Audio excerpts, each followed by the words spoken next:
여러분 반갑습니다. 수요일 목요일 큐티 본문인 고린도서 5장 6절에서 10절입니다.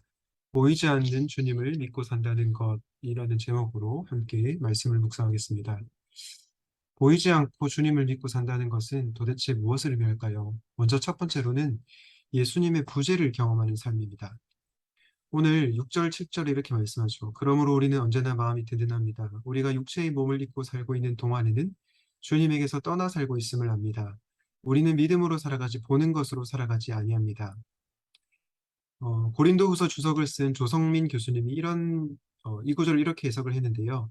6절에서 육체의 몸을 입고 살고 있는 동안에는 주님에게서 떠나 살고 있다고 한 것은 무엇을 의미하냐면 부활의 주님이 우리의 시야 밖에 계시다는 뜻이죠.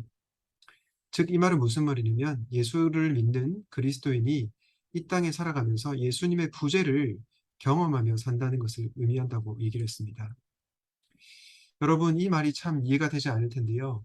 우리는 마더 테레사의 삶을 통해서 그것을 알 수 있습니다. 마더 테레사가 이런 고백을 했는데요. 예수님은 당신에 대해서 특별한 사랑을 가지고 계십니다. 그러나 나에겐 침묵과 공허함만이 가득합니다. 어떤 분들은 이 표현을 가지고 예수님 부재를 경험했기에 마더 테레사는 신앙이 없었던 자였다라고 얘기를 합니다. 그런데 저는 그렇지 않다고 생각합니다. 왜냐, 마더 테레사가 이런 고백 이후에 예수님의 임재를 더 깊이 경험했기 때문입니다. 우리에게도 마더 테레사처럼 영혼의 어두운 밤을 통과할 때가 있는데요. 영혼의 어두운 밤이라고 하는 것은 우리가 특별한 잘못을 해서 죄를 이렇게 징계받고 이런 그런 상황이 아니라 우리가 예수님을 믿고 사는데도 특별한 잘못이 없는데도 때로는 영혼의 어두운 밤을 지날 때가 있다는 것입니다.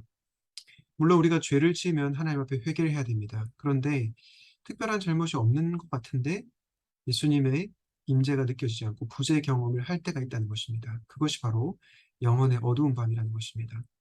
때로 우리가 그런 삶을 살아갈 때가 있다는 것입니다. 그런데 두 번째로 우리가 보이지 않는 주님을 믿고 산다는 것은 그럼에도 예수님을 붙드는 삶입니다. 오늘 구절에 이렇게 얘기하죠. 그러므로 우리가 몸 안에 머물러 있든지 몸을 떠나서 있든지 우리가 바라는 것은 주님을 기쁘시게 해드리는 사람이 되는 것입니다. 여러분, 바울에게 삶과 죽음보다 중요한 것은 예수 그리스도이셨죠. 바울은 고난 중에서도 예수님을 기쁘시게 해드리는 사람이었습니다. 다시 말해서 바울은 예수의 부재를 경험했음에도 불구하고 예수님을 붙드는 자였습니다. 그런 자가 결국에 어떻게 됩니까? 10절에 이렇게 얘기합니다. 우리는 모두 그리스도의 심판대 앞에서 나타나야 합니다. 그리하여 각 사람은 선한 일을 하든지 악한 일을 하든지 몸으로 행한 모든 일에 따라 마땅한 보응을 받아야 합니다. 우리는 언젠가 그리스도의 심판대 앞에 설 것입니다. 그때 예수님을 붙드는 자는 위로를 경험할 것이고 놓아버린 자는 심판을 당할 것입니다. 바라기는 예수님의 부재가 느껴지더라도 끝까지 예수님을 붙들고 마지막 날 웃게 되는 사랑하는 청년 여러분 되시기를 주님의 이름으로 축복합니다. 말씀을 기억하면서 기도하겠습니다. 때로는 보이지 않아서 예수님의 부재를 느끼더라도 그 시간을 잘 견디게 하시고 그럼에도 예수를 붙들게 함으로 마지막 날 웃는 우리가 되게 하여 주시옵소서. 기도하시겠습니다.